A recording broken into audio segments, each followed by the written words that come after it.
everyone, welcome to Jasma Jewelry. This is my first video and I'm so excited to take you all on this journey with me.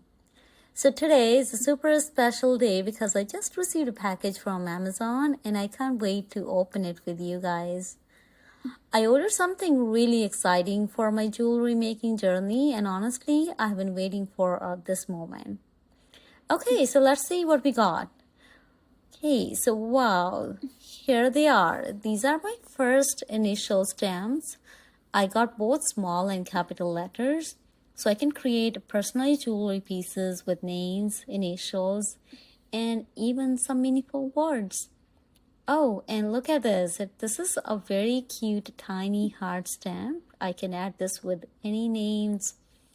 I can already imagine engraving this on necklaces, bracelets, or even on rings. This is just the beginning. In my next video, I'm actually going to try engraving my very first jewelry piece, and I have no idea how it will turn out. But hey, that's the fun part, right? Thank you for watching, and I can't wait to share more of this journey with you all. See you in the next video. Bye.